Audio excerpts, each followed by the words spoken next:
నేను యవనస్తుడు అయ్యేటప్పటికి శివసేనలో చేరుకున్నాను. శివసేనలో చేరిపోయావా? శివసేనలో మేము హిందూస్, మా గర్వం ఉందని, గర్వ్ సే కహోం హిందూ అని చెప్పి మా ఇంట్లో పెద్ద స్టిక్కర్ పెట్టేది. ప్రౌడ్ సే బోలో వీఆర్ హిందూస్ స్టిల్ నా.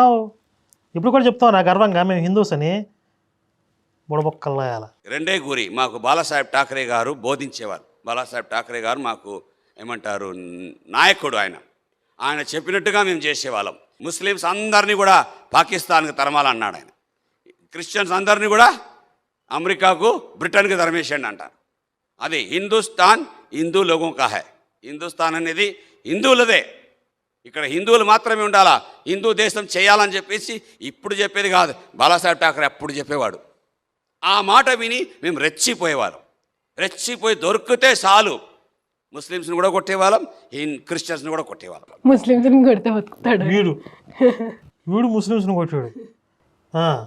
ఇప్పుడు వీడు దమ్ముంటే ముస్లిమ్స్ కాలనీకి వెళ్ళి సువార్త చెప్పమనండి అండి. చెప్పడం ఈ దొంగ సాక్ష్యం ఇక్కడ చెప్తున్నా, హిందువుల మధ్యలో చెప్తున్నాడు కదా. ఒక ముస్లిం పాత బస్తీకి వెళ్ళి నేను అట్లా యేసుని నమ్ముకున్నాను, మీరు నమ్ముకున్న అల్లా దేవుడు కదా అని చెప్పమనండి అండి. జరగని పనులు అవన్నీ. క్రిస్టియన్స్లో ఏమంటే వాళ్ళు తిరగగొట్టరు. ముస్లిమ్స్ ఏమవుతుందంటే అటు ఇటు ఫైటింగ్ అవుతుంది. వాళ్ళు 2 మేము 4, వాళ్ళు 2 మేము 4 ఇట్లా కొట్టుకోవడం అనమాట. అసలు బ్రాహ్మిన్స్లో ఎవరన్నా రాడికల్ గ్రూప్గా ఉండి దాడులు చేసే గ్రూపులు బ్రాహ్మిన్స్లో ఎక్కడ ఉండరు. వాళ్ళంతా కూడా వేదాధ్యయనము, శాస్త్రం, పాండిత్యం, అవును, ఈ మార్గంలో ఉంటారు కదా. సాత్వికంగా ఉంటారు. వాళ్ళు తినే ఫుడ్ అది కదా. ఫిజికల్గా గొడవలు దూరంగా ఉంటారు వాళ్ళు. బ్రాహ్మిన్స్లో వీళ్ళందరూ కలిసి ముస్లిమ్స్ మీద కొట్టే అంత రాడికల్ గ్రూప్ ఉందని చెప్తున్నాడు వీడు. కానీ క్రిస్టియన్స్ని కొట్టినప్పుడు వాళ్ళు ఎవ్వరు కూడా తిరిగి మమ్మల్ని రివర్స్ కొట్టలేదు. పాస్టర్స్ కానీ సువార్థికులు కానీ భయంకరంగా కొట్టేవాని. అంటే ఇక్కడ ముస్లిమ్స్ని కొంచెం తక్కువగా చెడుగా చూపించి క్రిస్టియన్స్ మాత్రం సాధు జీవులు అన్నట్టు చెప్తున్నారు చూడండి. అసలు చరిత్రలో దుర్మార్గం అంతా చేసింది క్రిస్టియన్సే. చరిత్రలో రక్తపాతం మొత్తం చేసింది క్రిస్టియన్సే. గోవాలో లక్షల మంది హిందువులను చంపింది వాళ్ళే. ఆంధ్రప్రదేశ్లో ఇప్పుడు దేవాలయాల మీద దాడులు చేస్తుంది ఎవరో? వాళ్ళు సాధు జీవులా? ఎందుకు చీరాల్లో మా కార్యకర్తలను కొట్టి వాళ్ళ మీదే కేసులు పెట్టారు. ఎవరు? క్రిస్టియన్సే కదా. పోలీసులు రాకపోతే చంపేసేవాళ్ళు. క్రిస్టియన్స్ సాధు జీవులు 1500 మంది కలిసి 4 మీద పడ్డారు. పోలీసులు రాకపోతే చంపేసేవాళ్ళు. కొట్టి వాళ్ళ పుస్తకాలు చింపి కాలువలో పడేసి చెట్ట చెట్ట మాటలు తిట్టేవాడిని. అసలు ఆ మాటలు పలికితే కూడా అంత రోత మాటలు అంటారు. ఇవన్నీ నోట్ చేసుకోండి. ఇప్పుడు ఈడు క్రిస్టియన్స్ని కొట్టాడు, వాళ్ళ బైబిల్ని చించేసి మురిక్కాల్లో పడేసాడు, అమ్మనా బూతులు తిట్టేవాడు, యేసుని తిట్టేవాడు. ఇప్పుడు ఈడికి యేసు కనపడతాడు. ఇప్పుడు రోజు పొద్దున్న లేచి బైబిల్ సంగ్రహం పెట్టుకుని చర్చికి వెళ్ళి దశం భాగాలు కడతారు కదా, అలా కనపడ్డేసు వాళ్ళకి. కాబట్టి మీరు వీడిని మీకు యేసు కనపడాలంటే ఏం చేయాలి? వీళ్ళని ఫాలో అవ్వాలి. అదే చెప్తున్నాడు సాక్ష్యం అంటే నన్ను ఫాలో అవ్వండి మీకు యేసు కనపడతాడని. ఇతనేంటండి ప్రతి వీడియోలో అదే కదా. అదే ఇప్పుడు పరమ లుచ్చాగాళ్ళకి, పోరంబొగ్గాళ్ళకి, పనికి మాలిన వెధవలకి యేసు వాళ్ళ ముడ్డు చుట్టూ తిరుగుతా నాకు సేవ చేయండి, నేను ఎంచుకున్నాను. ఇక అదే ఆయన డ్యూటీ. ఆయన జీవితాన్ని చూస్తే నాకు అసహ్యం వేస్తుంది. మరి చెట్ట చెట్ట మాటలు వాళ్ళని కాదు, ప్రభువైన యేసు క్రీస్తు వారిని కూడా తిట్టాను. అట్లాంటి అది మ్యాటర్. అది ఇప్పుడు వీడికి యేసు కనపడతాడు, వీడి ముట్టు చుట్టూ తిరుగుతాడు. అంత నీచమైన వ్యక్తిని యేసు ప్రభు వారిని బూతులు తిట్టాను. నేను ఎప్పుడైనా బూతులు తిట్టానండి? నేను ఎప్పుడైనా యేసు బూతులు తిట్టాను? నాకు కనపడతాడు యేసు? మీకెందుకు కనపడతారు? మీరు బూతులు తిడితేనే కనపడతారు ఆయన.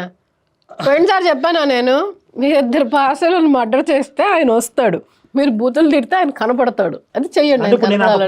యేసు కనపడాలని అంత పోరంబో కావాలన్నమాట. అంతే. అంత చెడిపోవాలి నేను. నాకు అవసరం లేదు, నేను అంత చెడిపోవాల్సిన అవసరం లేదు, వాళ్ళు యేసు నాకు కనపడాల్సిన అవసరం లేదు. నేను ఎలా పవిత్రంగానే ఉంటాను. ఇంత డర్టీ ఫెలో నేను. అది డర్టీ ఫెలోస్కే కనపడతాడు యేసు. నన్ను ఆయన ప్రేమిస్తాడా? అది అస్సలు లేదు. నేను కలలో కూడా ఊహించలేను యేసు ప్రభు వారు నన్ను ప్రేమిస్తాడని. పరిస్థితి తారుమారైతా వచ్చింది. నా జీవితము నాస్తికులుగా అయిపోయినాను. ఇన్ని పూజలు చేశారు, ఇన్ని పునస్కారాలు చేశారు, నా జీవితం ఏం బాగా కావట్లేదు. ఎంత చేసినా కానీ ఐఎమ్ ద సేమ్. ఈడు అసలు 7వ తరగతిలో ధూమపానం మొదలుపెట్టాడు, 10కి ఏమో తాగుడు అన్నాడు, మళ్ళీ ఇన్ని పూజలు ఇన్ని పునస్కారాలు అంటాడు. ఎక్కడ చేసాడు? చెప్పుకుంటాం మేమంతే. తాగుళ్ళు తిరుగుళ్ళు మొత్తం చెడిపోయిన ఏడు చెప్తున్నాడా? ఇన్ని పూజలు ఎన్ని పునస్కారాలు చేశాను నా జీవితం. దాని ముందు ఏం చెప్పాడంటే, ఒక పక్క పూజలు చేస్తున్నాను, ఒక పక్క చెడిపోతున్నాను. అది ఎవడు కారణం? దానికి వాడే కారణం. మారాలని వాడు అనుకోవాలి, ఆయన అనుకోకుండా మారాలని. దేవుడు నన్ను మార్చలేదంటే బాగానే ఉన్నాడు ఇంట్లో, వీళ్ళ అక్కలు బాగానే ఉన్నారు, వీడు ఒక్కడే చెడిపోయాడు. ఎవడు కారణం దానికి? నాకు ఏ మార్పు రావట్లేదు, ఏ చేంజ్ రావట్లేదు. I'm not able to change my ways. So లాస్ట్కి ఏమైందంటే, ఈ కమ్యూనిజం అంటారు కదా, సిపిఐ అంటారు, సిపిఐ అంటారు, వాటితో పోయి వెళ్ళిపోయినాను అంట. మా కేరళలో అది చాలా ఫేమస్, చాలా సిపిఐ చాలా కమ్యూనిజం పార్టీ చాలా స్ట్రాంగ్ అక్కడ. ఇప్పుడు కూడా సిపిఐనే రూలింగ్ పార్టీ కాబట్టి కేరళ వాళ్ళందరూ అట్టనే ఉంటారు. సో వాళ్ళతో పాటు వెళ్ళిపోతూ నేను కూడా నాస్తికుడుగా మారిపోయినాను. దేవుడు లేడు ఏం లేడని చెప్పేసి మొదలుపెట్టాను. తక్కడో ఇక్కడో చచ్చినాక ఎక్కడో మానవుడు కోతి నుంచి వచ్చాడు, డార్విన్ చెప్పిందే రైట్ అని చెప్పేసి దేవుడు లేడు అని ఎప్పుడైతే నేను చెప్పడం మొదలుపెట్టానో నా జీవితం ఒక వేరే రూట్ తీసేసుకునింది. అంతవరకు నేను తప్పు చేసేవాడిని. తప్పు చేసిన తర్వాత నాకు బాధ అనిపించేది. రాత్రి తప్పు చేస్తాను, పొద్దున్న లేస్తేనే బాధ అనిపిస్తుంది, అయ్యో రాత్రి అట్లా చేయకూడదు అనిపించింది కాబట్టి సరే పోన్లే. ఏం చేసావు రాత్రి, ఏం చేసావు చెప్పరా? తప్పంటే తాగుడు తిరుగుడు. తిరుగుడు అంటే అంటే సిగరెట్ మందే అనుకుంటా. అంతేనా? గుడికి పోయి ఏం చేస్తాను, టెంపుల్కి పోయి ఈరోజు 108 గుంజీలు తీస్తానని చెప్పేసి, లేకపోతే 2 కొబ్బరికాయలు ఎక్కువ కొడతానులే. 2 కొబ్బరికాయలు మామూలుగా ఒక కొబ్బరికాయ కొడతాను కదా, రాత్రి బాగా తప్పు చేశాను కదా, 2 కొబ్బరికాయలు ఎక్కువ. ఆ తప్పు అని చెప్పట్లేదండి వీడు. రాత్రి ఏం తప్పు చేశాడు? తాగి ఉంటాడులేండి. తాగితే రాత్రి బాగా తప్పు చేశాను అన్నాడు. అదేదో ఆ సౌండ్ తేడాగా ఉంది నాకు. నెక్స్ట్ చెప్తాడు చూడండి. పాపం చేసినాక గుడికి వెళ్ళి దాన్ని ఏం చేసేవాడిని, బ్యాలెన్స్ ఏమంటారు బ్యాలెన్స్, దాన్ని సరిపోల్చుకోవడానికి దేవునికి లంచం ఇచ్చేది, దేవునికి లంచం ఇచ్చేది అనమాట. ఆయన ఇప్పుడు 10% ఇస్తున్నారు కదా చర్చిలో.